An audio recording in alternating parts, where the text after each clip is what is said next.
वर्णानामर्थसंघानां रसानां छन्दसामपि मंगलानां च कर्तारौ वन्दे वाणी विनायकौ।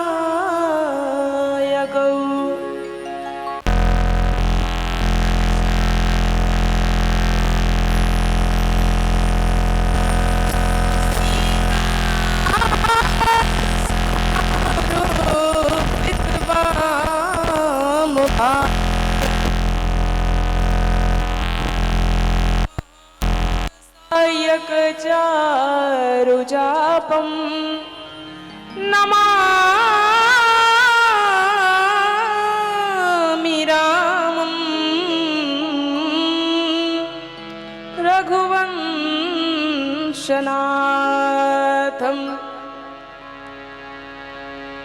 श्री गुरु चरण सरोज रज निज मन मुकुर सुधारि वरनौ रघुवर विमल यश जोदायक फलचारि। सियावर रामचंद्र की जय, उमापति महादेव की जय, वीर बजरंग बली की जय।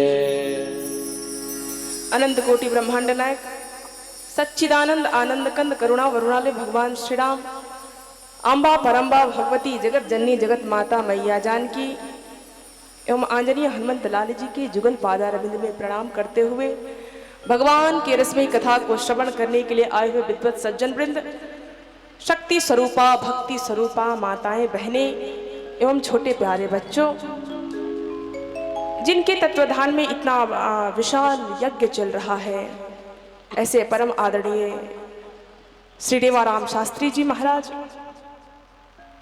उनके बाद जिनका व्याख्यान होगा देवरिया के पावन भूमि से पधारे हुए संत गुरुदेव श्री अखिलेश्वरी शांडिल्य जी महाराज, इस मंच पे विराजमान वादक वृंद और बहुत सुंदर भजन आप सबको सुना रहे थे आकाश भाई। और मैं रोज भूल जाती हूँ, पंडित जी पीछे बैठते हैं आचार्यगण, और मैं नीचे में सोफे पे बैठे मेरे पिताजी। आइए, और यजमान देखो, श्रोता आए या ना आए, लेकिन यजमान 7 दूना 14 लोग तो रहेंगे। आप सबों को मैं प्रणाम करती हूँ, लेकिन ये गांव वाले तो बहुत श्रद्धावान हैं, 2:30 बजते ही दौड़े दौड़े आते हैं। ऐसे सभी श्रोताओं को मैं प्रणाम करती हूँ। आइए 2 बार भगवान नाम संकीर्तन करते हैं। संकीर्तन करने में कोई कंजूसी नहीं करेगा, क्योंकि भगवान कहते हैं कि भाव का भूखा हूँ मैं, भाव ही तो सार है, भाव से भज ले मुझे तो भाव से बेड़ा पार है। भाव के बिना सूखी पुकार सुनता ही नहीं, भाव से एक फूल दे तो वो मुझे स्वीकार है।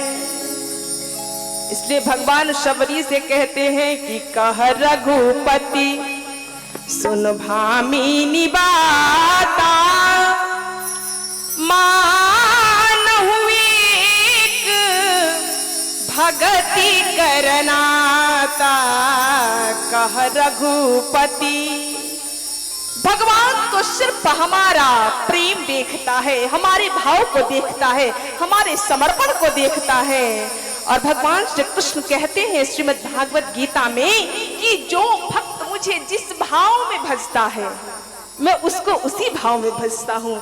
ये हम ये ना समझे कि हम भगवान को यहाँ बैठे बैठे ताली बजा बजा के हम उसका भजन कर रहे हैं, ऐसा ही नहीं है। एक तरफा प्रेम नहीं होता है। परमात्मा को हम यहाँ भजते हैं ना, तो परमात्मा ऊपर बैठा हम सबको, अपने भक्तों को भजा करता है। इसलिए भगवान श्री कृष्ण श्रीमद् भागवत गीता में कहते हैं कि जो भक्त मुझे जिस भाव में भजता है, मैं उसको उसी भाव में भजता हूँ।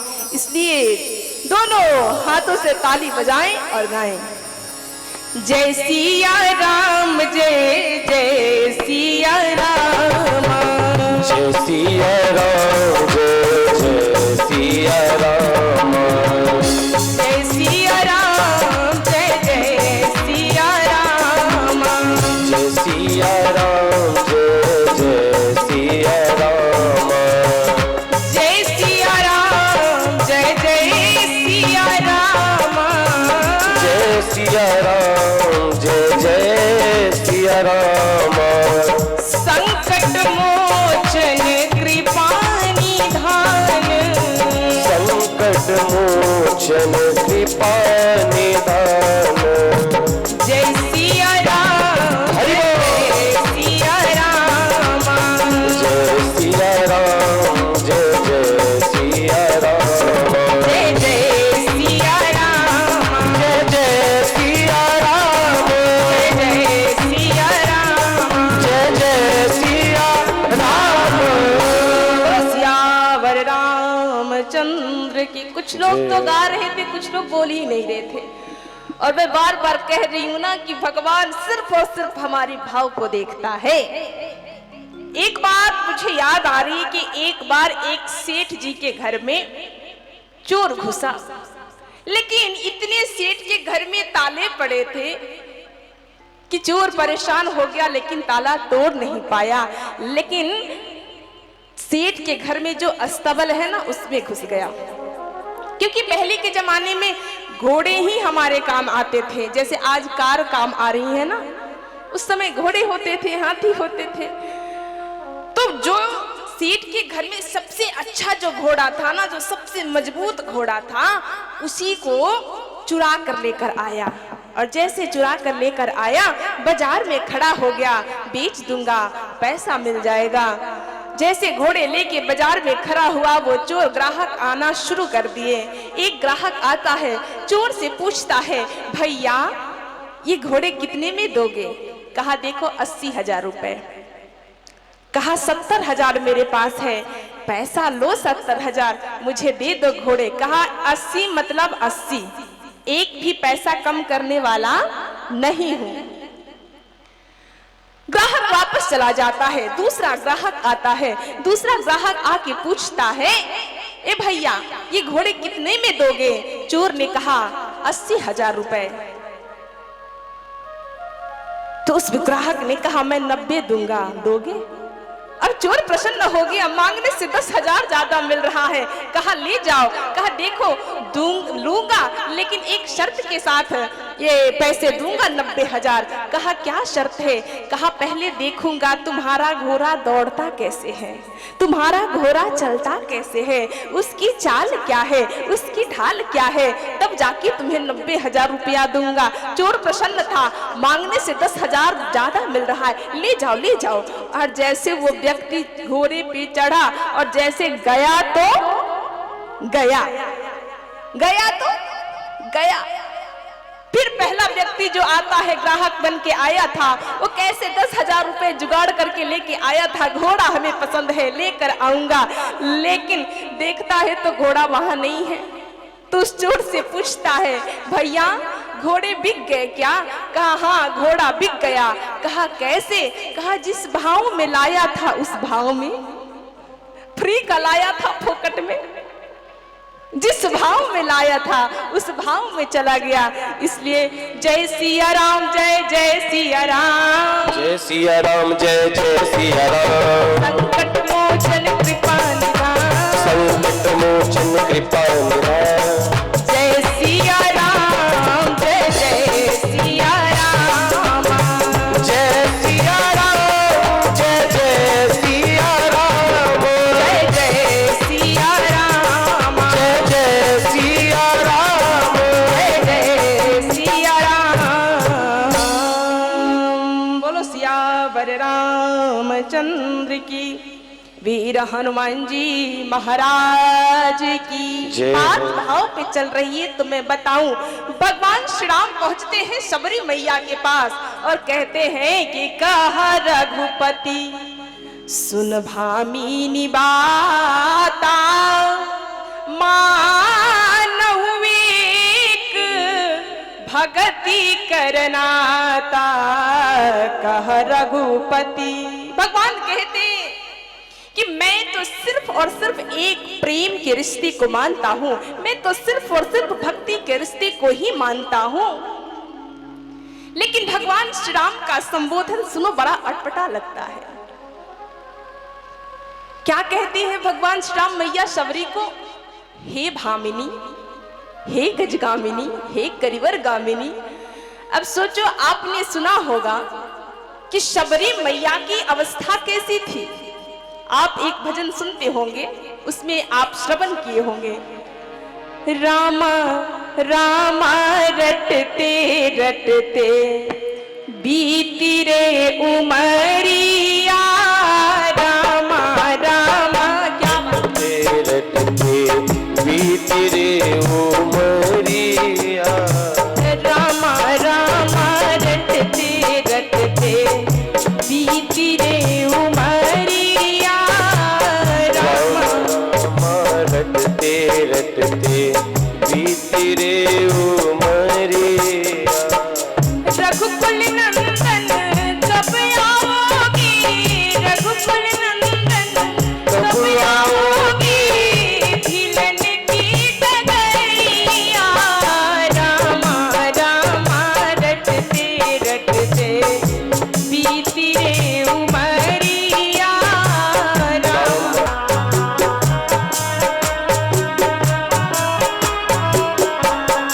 हरि बोल।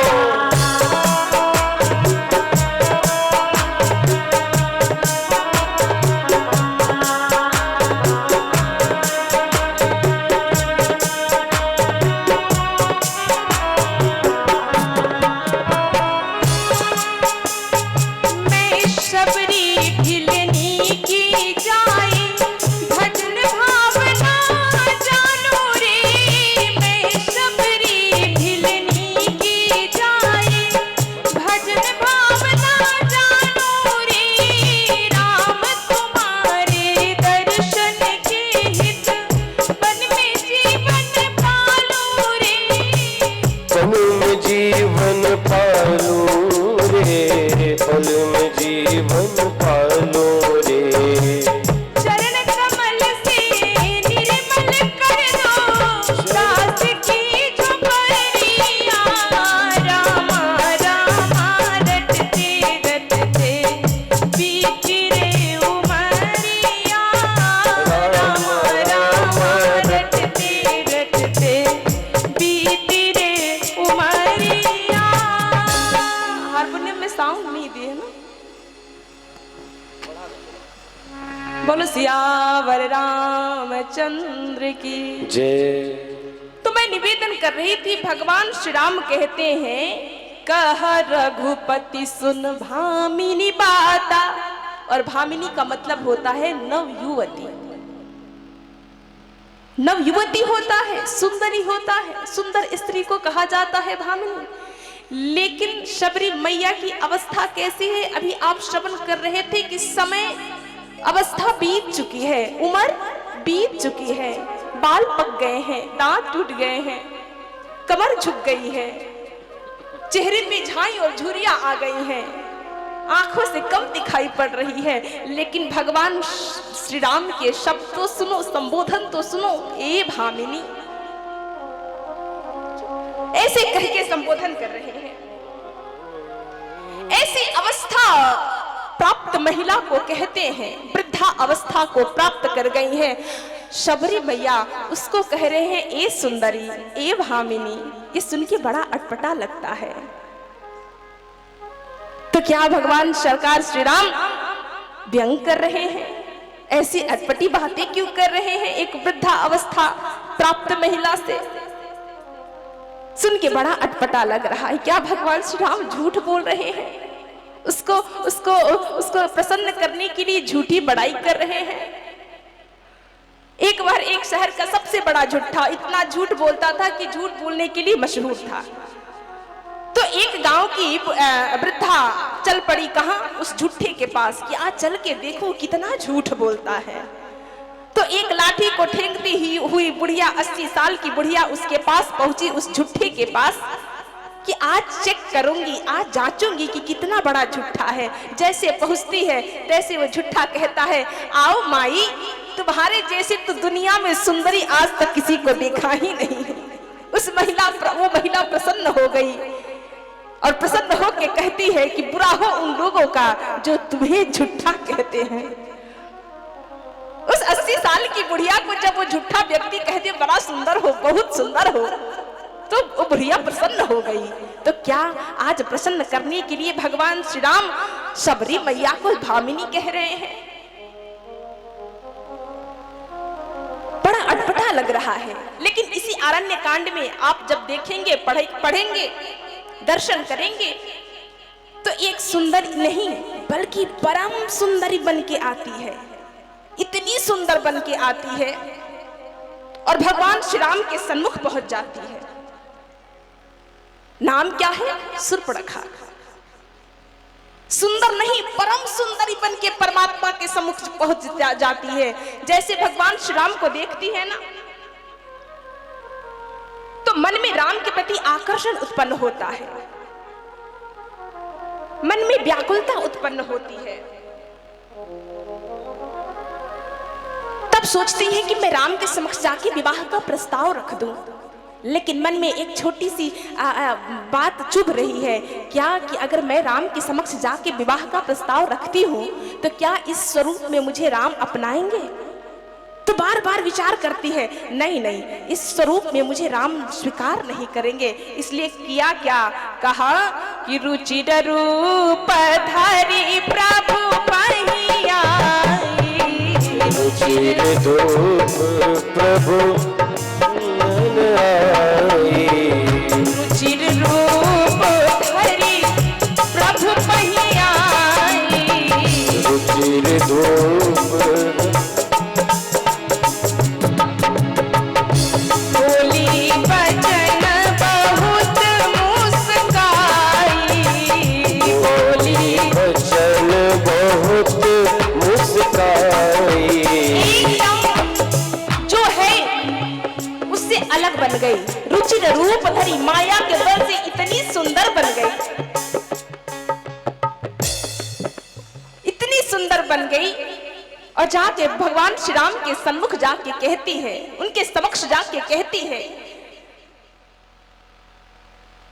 कि देखो पूरी दुनिया में घूमा करती हूँ, तीनों त्रिलोक में घूमा करती हूँ। कहा अच्छा बताओ क्या बात है घूमती हो? तो कहा कि देखो न हमारे जैसा कोई सुंदर है इस दुनिया में, न तुम्हारे जैसा कोई सुंदर है। तो भगवान ने कहा तो कहा विवाह कर लेते हैं।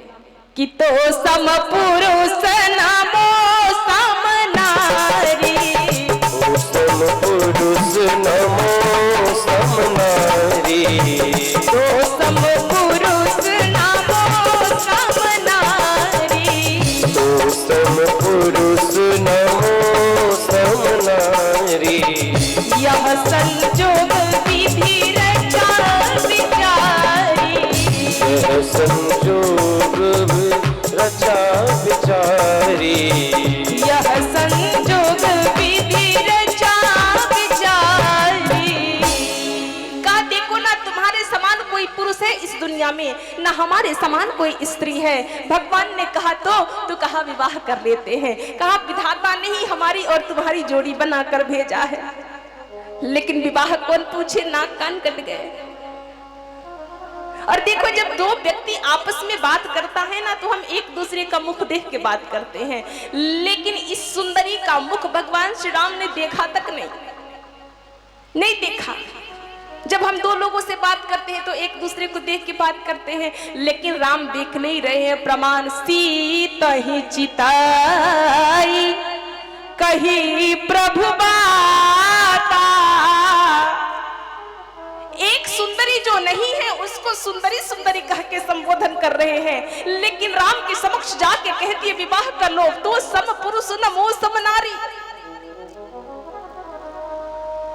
लेकिन उल्टा नाक कान कट गए।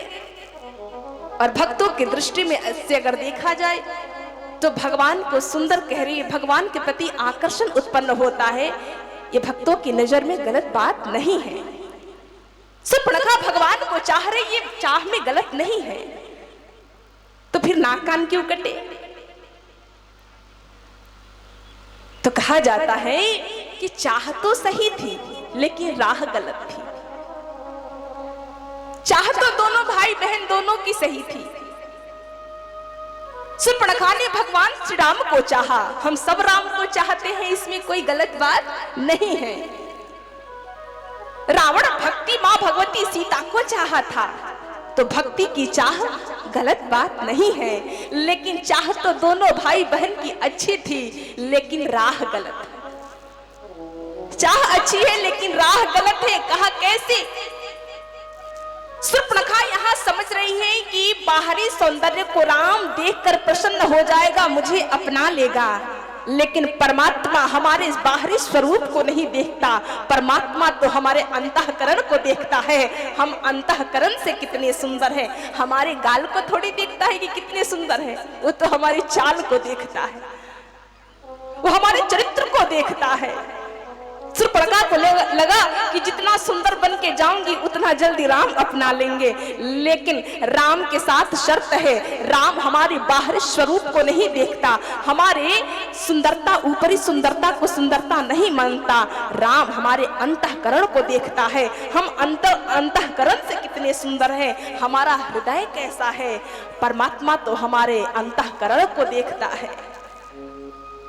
राम को लोग कैसे पसंद है कि निर्मल मन जन सो मोहि पावा, निर्मल जन मन सो मोहि पावा, मोहि कपट छल छिद्र न भावा, मोहि कपट छल छिद्र न भावा, निर्मल मन जन सो मोहि पावा, निर्मल मन जन सो मोहि पावा, निर्मल मन जन सो मोहि पावा, निर्मल मन जन सो मोहि पावा, मोहि कपट छल छिद्र न भावा, मोहि कपट छल छिद्र न भावा।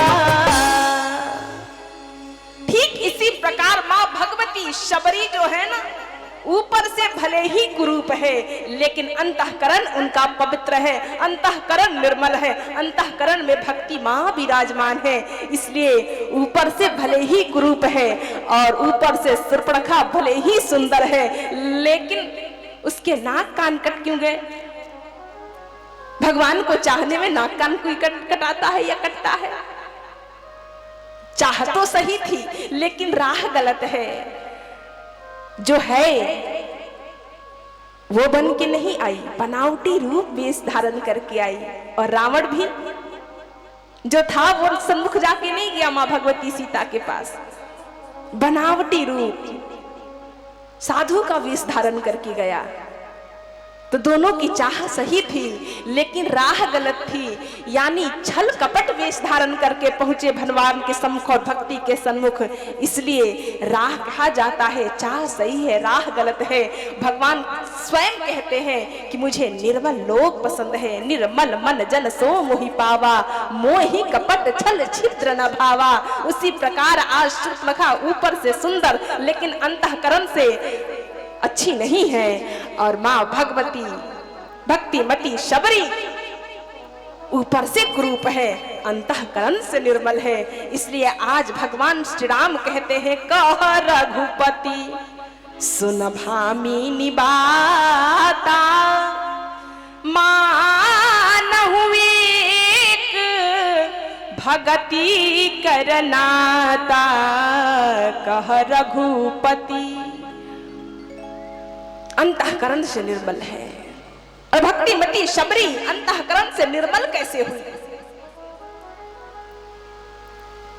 आइए इसकी चर्चा करते हैं। शबरी मैया छोटी सी है, एकदम 8-10 वर्ष की। पहले के जमाने में बाल विवाह हो जाया करते थे, लेकिन बाल विवाह कुप्रथा थी, इसलिए अब बाल विवाह देखने को नहीं मिलता।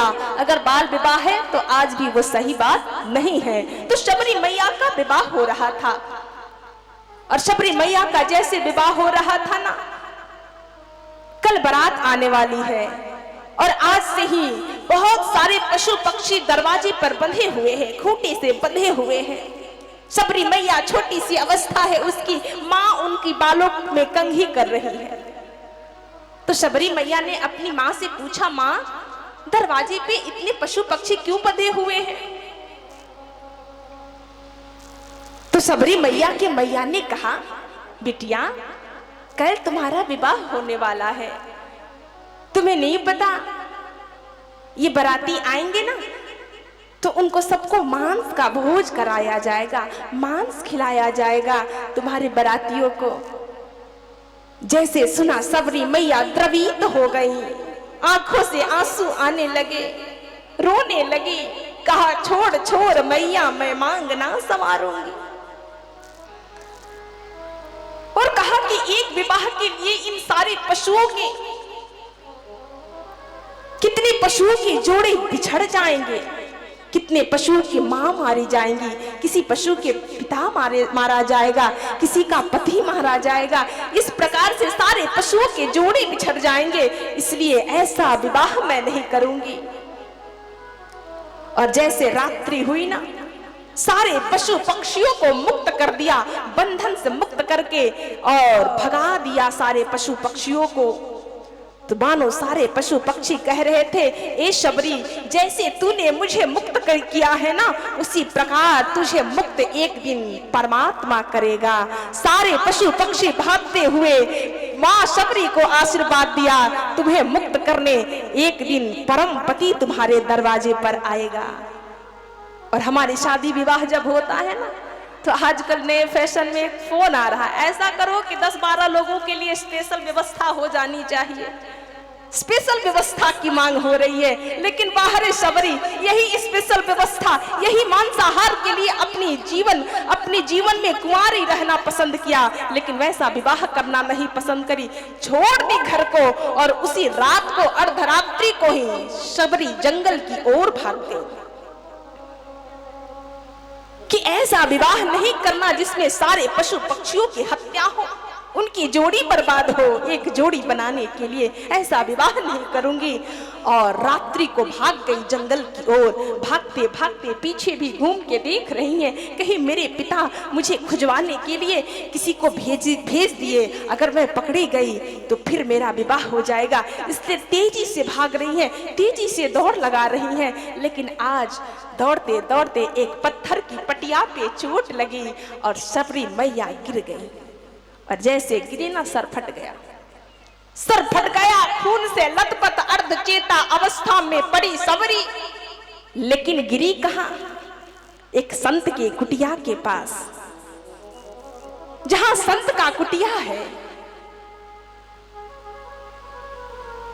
और कहा जाता है कि संत आसानी से नहीं मिलते हैं, जब तक भगवान की कृपा ना हो ना, तब तक संत नहीं मिला करता। बिनु हरि कृपा मिलई नहीं संता। संत की कुटिया के पास अर्धचेता अवस्था में शबरी पड़ी हुई है। और उस समय संत जी की कुटिया में प्रवचन चल रहा है। पहले के ऋषि मुनि अर्धरात्रि को प्रवचन किया करते थे। जे ही जग जागी जामिनी जोगी। इस चेतना से देखा जाए तो अर्धरात्रि में ऋषि महर्षि ऋषि मुनि सत्संग किया करते थे। तभी सत्संग में सवाल और जवाब हो रहा था, प्रश्न उत्तर पूछे जा रहे थे। तभी एक शिष्य खड़ा होता है और प्रश्न करता है, गुरुदेव भगवान किसको मिलते हैं? भगवान किसको मिलते हैं? तो गुरुदेव ने कहा, बेटा सुनो मेरी बात को। गुरुदेव की बात सुनेंगे आप। ये नहीं कहा गुरुदेव ने कि धनवान को मिलते हैं, रूपवान को मिलते हैं, बलवान को मिलते हैं, मिलते किसको हैं? कहा जिसका मन निर्मल होता है उसी को परमात्मा मिलते हैं। कि निर्मल मन जन सो मोहि पावा, निर्मल मन जन सो मोहि पावा, मोहि कपट छल छिद्र न भावा, मोहि कपट छल छिद्र न भावा, मोहि कपट छल छिद्र न भावा, मोहि कपट छल छिद्र न भावा। कहा जिसका मन निर्मल होता है ना उसी को परमात्मा मिलते हैं। और अर्धचेता अवस्था में परी शबरी मैया के कान में जैसे ये बात गई ना, शबरी मैया का मन उसी समय निर्मल हो गया, उसी समय निर्मल हो गई शबरी मैया। अब निर्मल मन से घूम रही है साधु संत महात्माओं के पास। मैं घर से भाग के आई हूं, मेरा कोई सहारा नहीं है, जंगल में डर लग रहा है, क्या आप मुझे अपने आश्रम में रहने का जगह देंगे?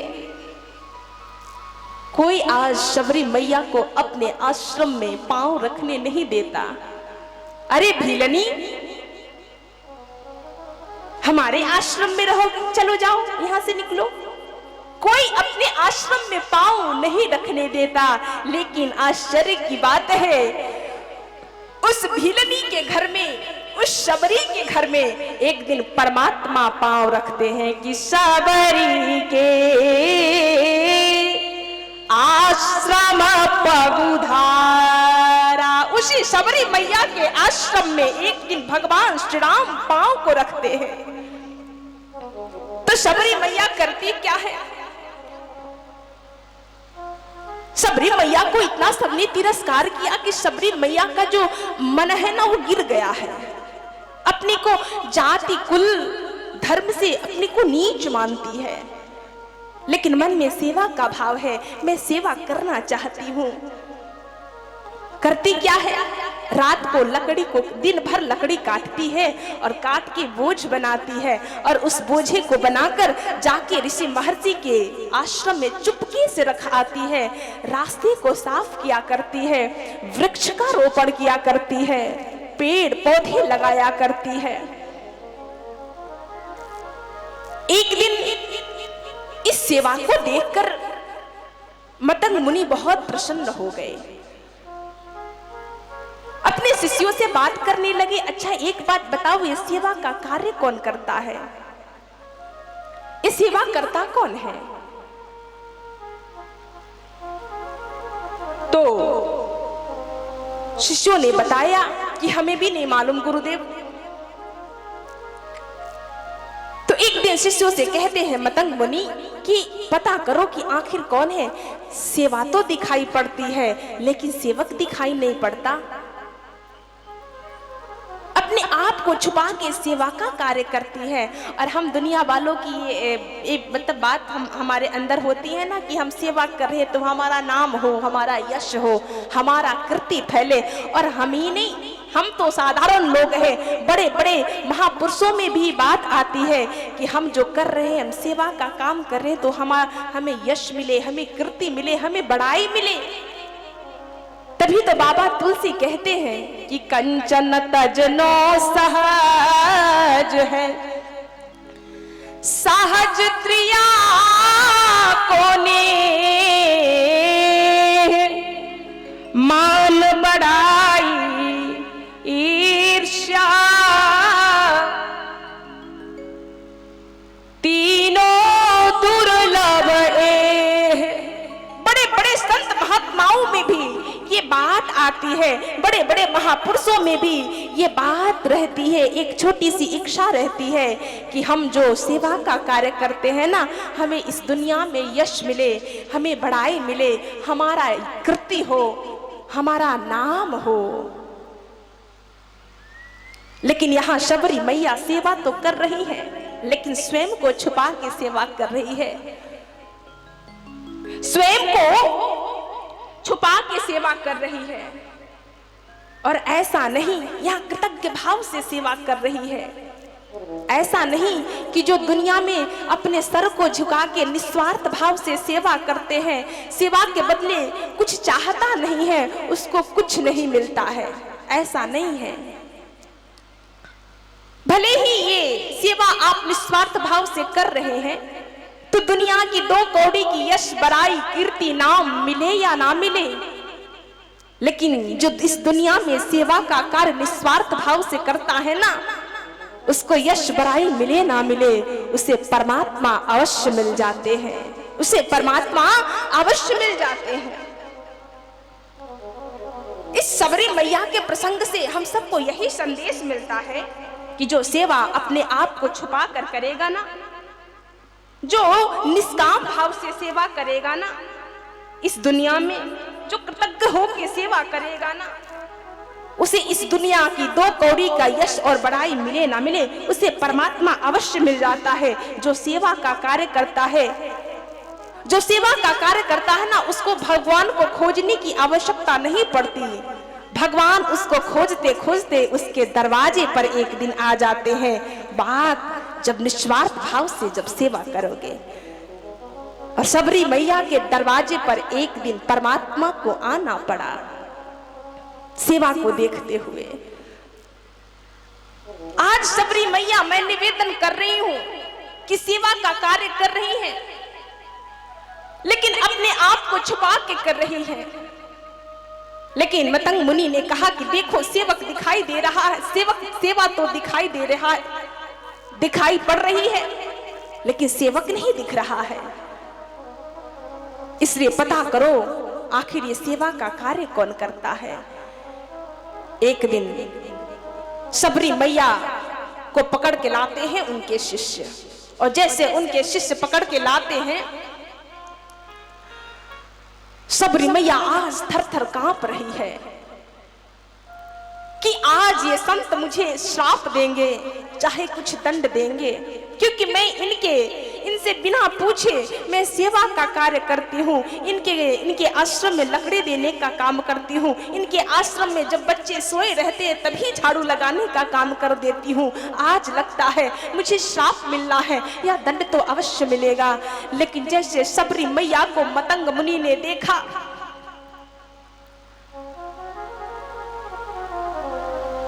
आंखों से आंसू आने लगे मतंग मुनि के, रोने लगे और पूछा, बिटिया नाम क्या है? कहा, मेरा नाम सबरी है, मैं भीलनी हूं। और जैसे कहा और रोने लगे। और जानते हो, संत और भगवंत आपकी जाति को नहीं देखते, और जानते हो जाति बड़ी नहीं होती है। आप उच्च कुल में आपका जन्म हुआ तो आप बड़े नहीं कहलाओगे, आपके उच्च कुल में जन्म लेने से आप बड़े नहीं होते हैं, बड़े तो आप अपने कर्मों से होते हैं।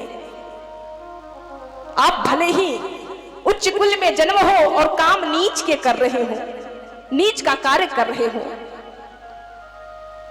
तो किस काम का। इसलिए जाति से व्यक्ति बड़ा नहीं बनता, बड़ा व्यक्ति कथित जाति से नहीं, व्यक्ति अपने कर्मों से बड़ा बनता है। आज सबरी मैया को देखकर संत जी रोने लगे। ए सबरी, तुम्हारी सेवा से, तुम्हारी भक्ति से मैं प्रसन्न हूँ। अब तुम्हें कहीं बाहर जाने की आवश्यकता नहीं, तुम्हें जंगल में रहने की कोई आवश्यकता नहीं, तुम्हें हमारे आश्रम में रहना होगा बेटी। और अपने शिष्य बनाते हैं उसको, सबरी मैया को। सबरी मैया ने प्रश्न कर दिया, पिताजी ये दुनिया वाले क्या कहेंगे, कोई हमें रखने के लिए तैयार नहीं है, हमसे सब भेदभाव करते हैं, लेकिन आप अपनी कुटिया में रख रहे हैं, आप अपने आश्रम में हमें रख रहे हैं, तो दुनिया वाले आपको क्या कहेंगे। मतंग मुनि ने कहा, बेटी उसकी चिंता तुम्हें नहीं करनी है, मेरा नाम मतंग है, और मतंग का मतलब होता है हाथी। और हाथी जब चलता है ना, कुत्ते हजार भौंका करते हैं, तो हाथी उन कुत्तों का परवाह नहीं किया करता है। और मेरा नाम भी मतंग है, मैं दुनिया वाले क्या कहेंगे, मैं इसका परवाह करने वाला नहीं हूँ। बेटी, तुम्हें आज से किसी अन्य बाहर रहने की कोई आवश्यकता नहीं, तुम्हें मेरी कुटिया में रहना होगा। और उस दिन से माँ भक्ति मती शबरी उसी कुटिया में रहने लगी, सेवा का कार्य करने लगी। एक दिन मतंग मुनि के जो शिष्य हैं आपस में बातें करने लगे, गुरुजी जा रहे हैं, गुरुजी जा रहे हैं, गुरुजी जा रहे हैं। शबरी मैया ने कहा कि कहाँ जा रहे हैं? इतनी भोली शबरी मैया पहुंच गई गुरुजी के पास। गुरुजी आप कहीं जा रहे हैं? कहा हाँ बेटी, मैं जा रहा हूँ। कहा कहाँ जा रहे हो? गुरुदेव ने कहा बेटी, मैं वहां जा रहा हूँ जहां से कोई वापस नहीं आता। शबरी मैया की आंखों में आंसू आ गए। पिताजी, गुरुजी, मैं किसके सहारे जीऊंगी? कहा कि तुम राम के सहारे जियोगी, क्योंकि तुम्हारी सेवा को देखकर, तुम्हारी भक्ति को देखकर, तुम्हारे निर्बल मन को देखकर एक दिन तुम्हारे दरवाजे पर परमात्मा भगवान श्री राम आएंगे। और जैसे भगवान श्री राम आने की बात कहा गुरुदेव ने, तो कहा मैं श्री राम को पहचानूंगी कैसे गुरुदेव? कहा देखो मैं बताता हूँ श्री राम की पहचान क्या है। कहा कैसे पहचानूंगी? कहा नोट कर लो। कहा कि सरसी जलोचन बाहु विशाला,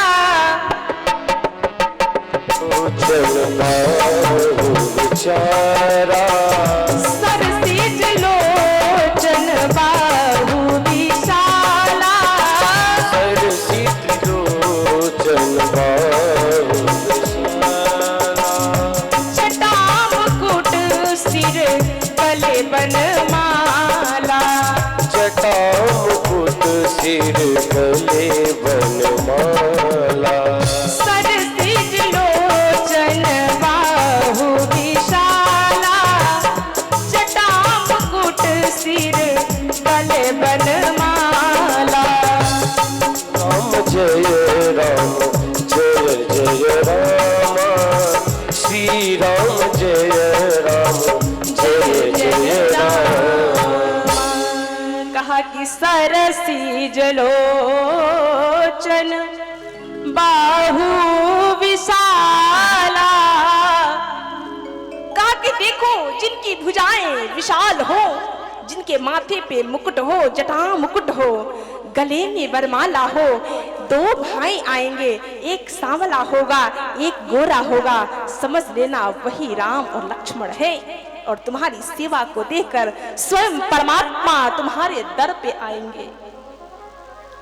और शबरी मैया को उनके जो गुरु है ना, ये नहीं कहे थे कि 25 तारीख को आएंगे, नोट कर लेना, 24 तारीख को आएंगे, नोट कर लो, पूर्णिमा को आएंगे, अमावस्या को आएंगे, नवमी तिथि को आएंगे, ये नहीं कहा था। बस कह दिया तुम्हारे दरवाजे पर राम आएंगे।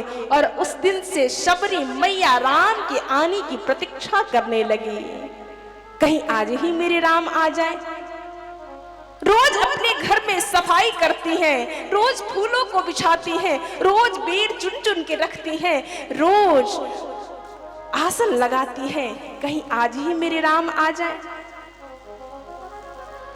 रोज प्रतीक्षा करती हैं।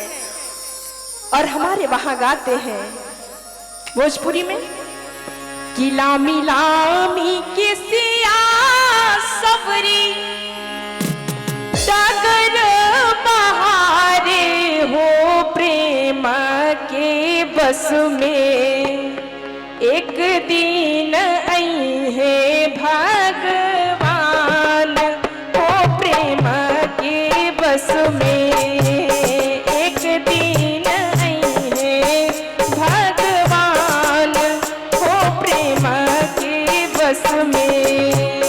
लामी लामी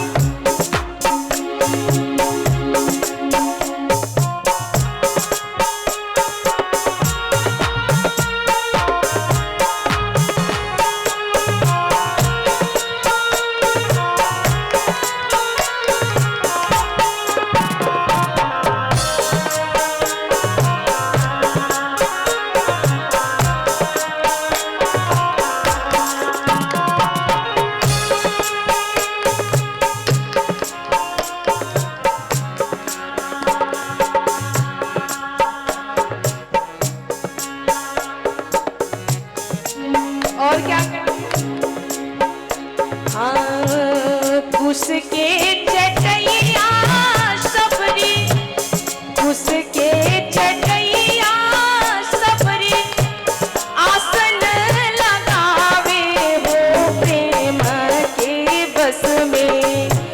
सुंदर सुंदर फूस की चटाई को बिछाती है। क्यों बिछाती है? कहीं परमात्मा मेरे आ जाए तो इसी पे बिठाऊंगी। आने के बाद थोड़ी तैयारी करना है, पहले से तैयार करके रखती है। उसके चटैया सबरी, आसन लगावे हो प्रेम के बस में।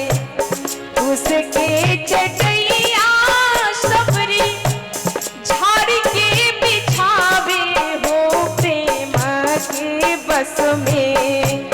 आसन लगई है मोरो राम हो प्रेम के बस में।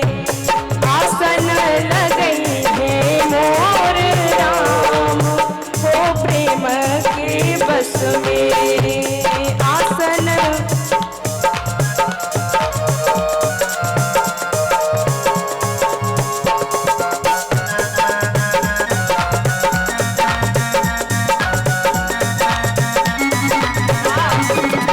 जय हो।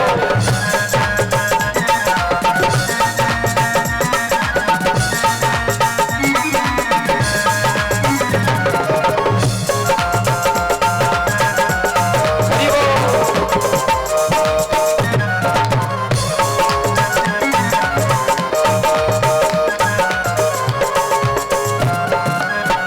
और क्या करती है?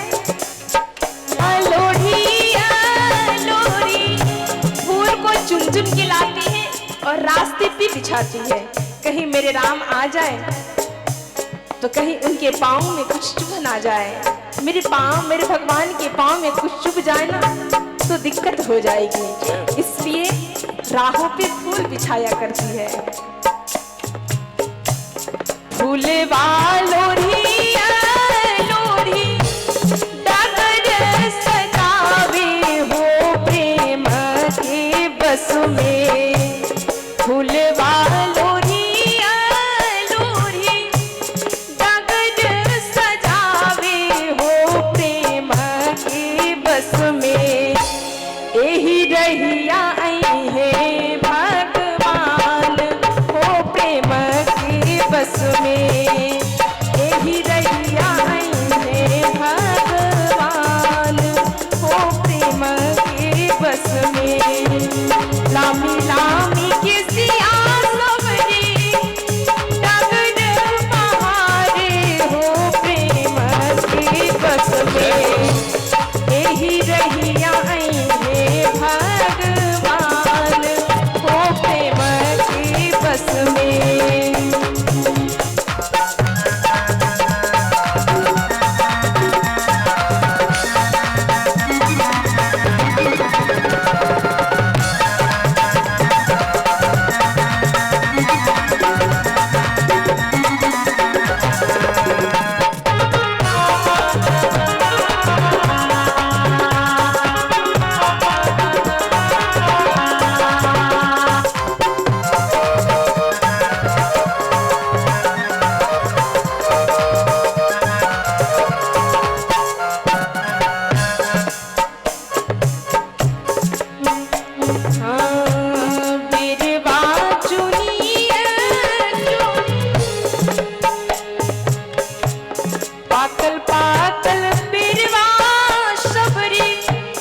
पाकल पाकल बेरवा सबरी, चखी चखी खैली हो प्रेम के बस में।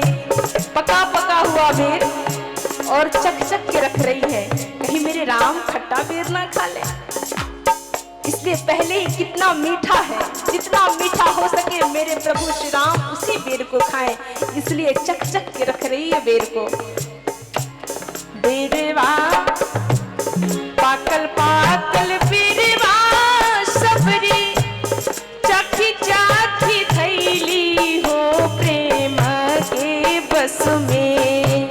पाकल पाकल बेरवा सबरी, चखी चखी थैली हो प्रेम के बस बस में, वो गवाल गई है भगवान, वो प्रेम की बस में, वो गवाल गई है भगवान, वो प्रेम की बस में।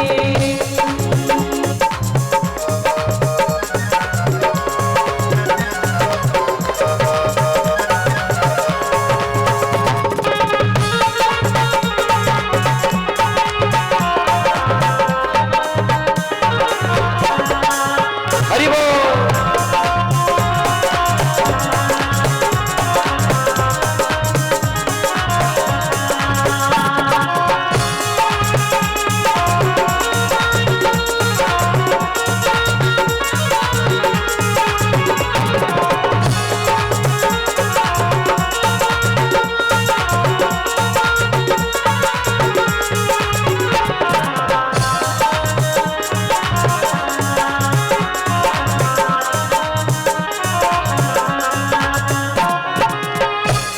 लामी लामी के सिया सबरे डगर बहारे, हो प्रेम की बस में, यही रहिया आई है भगवान, हो प्रेम की बस में, यही रहिया आई है भगवान, हो प्रेम की बस में, यही रहिया आई है भगवान, हो प्रेम की बस में, यही रहिया आई है भगवान, हो प्रेम की बस में। बोलो सियावर रामचंद्र की जय। वीर हनुमान जी महाराज की जय। और परमात्मा प्रेम के वशीभूत होता है, और परमात्मा को एक दिन आना पड़ा।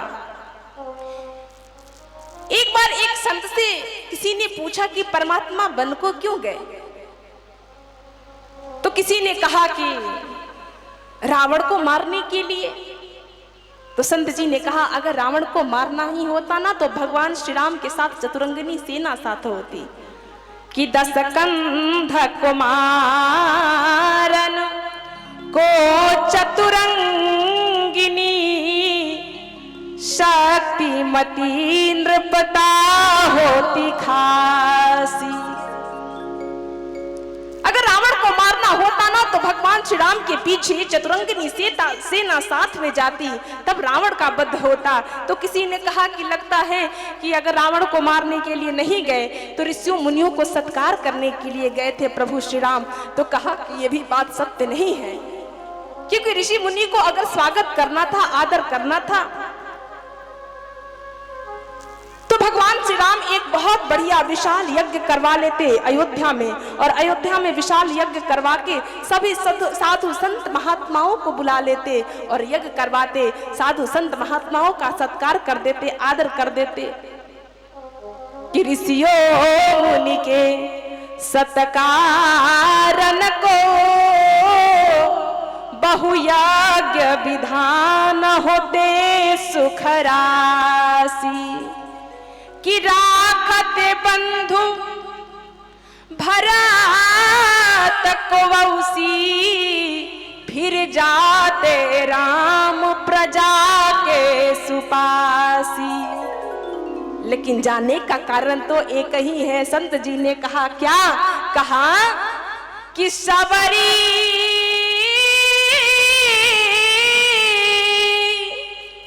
सबरी बनवासी नहीं होती न जो, प्रभु राम ही ना बनते बनवासी। प्रभु राम ही ना बनते बनवासी। सबरी के प्रेम के कारण, सबरी के प्रेम में इतना भगवान श्री राम बावले हो गए कि अपने घर के 56 भोग को छोड़ भगवान श्री राम सबरी मैया के जूठे बेर को खाने के लिए दौड़ पड़े, जंगल की ओर चले गए। और भगवान तो कहा जाता है परमात्मा तो प्रेम का भूखा होता है। सबरी मैया के जूठे बेर को खाने के लिए भगवान श्री राम वन में चले गए।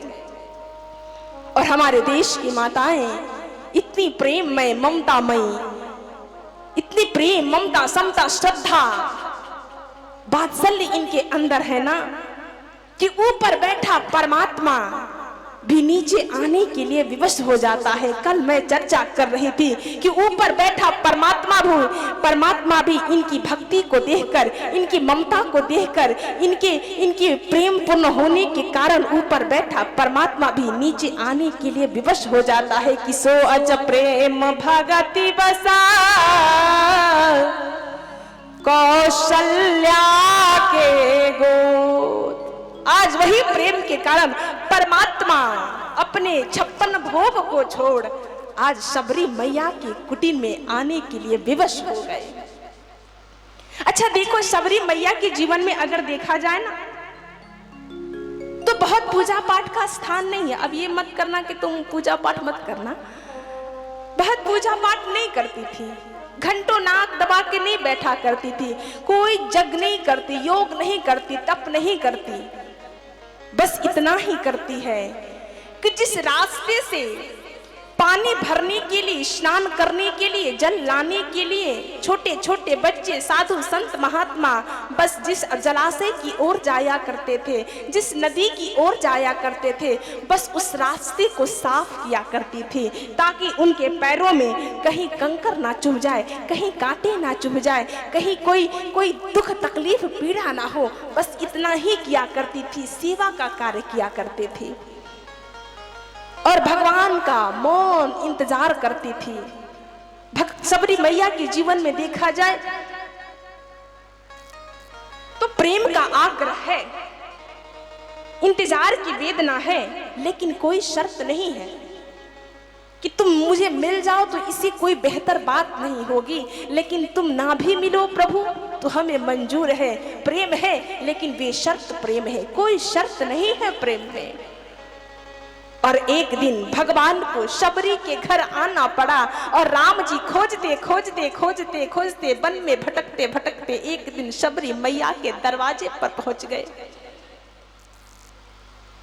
शबरी मैया को आज ऐसा लग रहा है, कवितावली रामायण, छिन बाहर आवत छिन, कभी बाहर आ रही है, कभी भीतर जा रही है। आज मुंडेर पे कौवा काव काव कर रहा है, लग रहा है शबरी मैया कहीं आज राम आ जाए।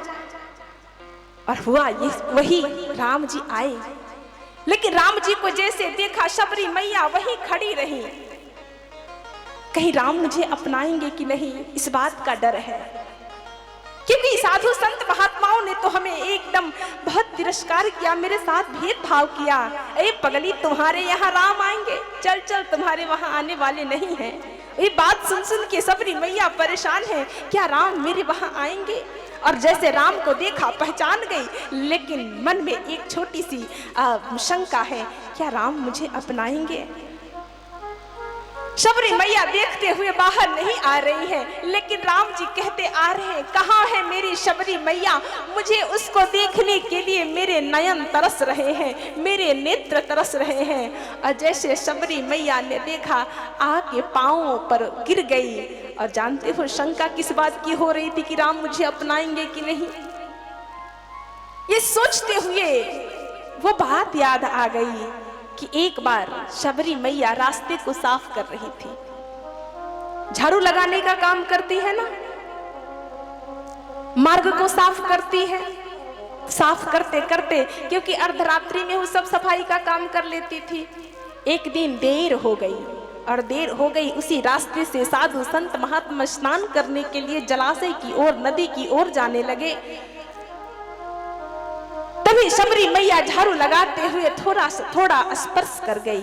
और जैसे स्पर्श कर गई, संत जी ने बहुत डांटा, उस ऋषि ने बहुत डांटा, बहुत फटकारा, अरे भीलनी, तुम्हें थोड़ा सा विचार नहीं है? हम साधु संत महात्मा, तुम हमसे स्पर्श कर गई। बहुत डांटा, सफाई करनी है तो पहले किया कर लो, अब क्यों कर रही हो? देख नहीं रही हो हम महात्मा लोग जा रहे स्नान करने के लिए, अभी झाड़ू लगाने काम कर रही हो? स्पर्श करने के कारण बहुत खरी खोटी सुनाया, बहुत गालियां बकी। और जाके फिर से स्नान किया। स्नान करके ऋषि आ रहे थे, स्पर्श करने के कारण फिर स्नान करने गए। और जैसे स्नान करने गए ना, इस बार गए तो जलाशय गंदा हो चुका था, गंदा हो गया, उसमें कीड़े पड़ गए थे। तो उस समय संत जी को लगा कि अरे बाप रे, कितनी अछूत है कि जिसके स्पर्श से जलाशय भी गंदा हो गया। लेकिन संत जी ये समझ नहीं पा रहे थे कि किसी के अपमान करने से, भक्ति की अपमान करने से वो जलाशय गंदा हो गया। इसलिए किसी का तिरस्कार मत करो, अपमान मत करो। आज साक्षात भक्ति का अपमान हो रहा था, तो भक्ति की अपमान करने से जलाशय गंदा हो गया। और उस समय समझे कि अछूत होने के कारण, भीलनी होने के कारण जलाशय गंदा हो गया। वही डांट आज याद है।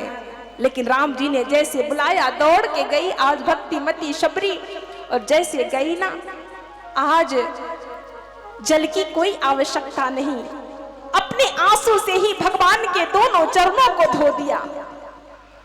आज भगवान श्री राम उठाते हैं, अपने गले से लगाते हैं, बैठते हैं। सबरी मैया कहती हैं, प्रभु मैं आपका सत्कार कैसे करूं, मुझे कुछ नहीं आता, न वेद आता है, न मंत्र आता है, न जोग आता है, न जप आता है, मुझे कुछ नहीं आता प्रभु, मुझे कुछ नहीं आता। आदरणीय महाराज जी का आगमन हो गया, जोरदार तालियों से स्वागत करें। मुझे कुछ नहीं आता, मैं पढ़ी लिखी व्यक्ति नहीं हूं, मैं मुझे कुछ नहीं आता। भगवान ने कहा, देवी जी मुझे जो चीज पसंद है वो तुम में है, मुझे तो सिर्फ, मैं तो भाव का भूखा होता हूँ, मैं तो प्रेम का भूखा होता हूँ, और तुम्हारा अंतःकरण निर्मल है और मैं निर्मल मन मुझे पसंद है। अब इससे ज्यादा मुझे कुछ चाहिए नहीं। तो आज सबरी मैया को, सबरी मैया ने भगवान को खिलाया क्या? कंदमूल फल सुरसयती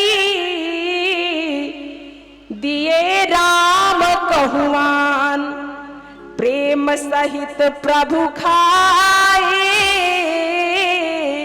बारंबार बखान। ये मैया और है क्या पेड़, और दो ना।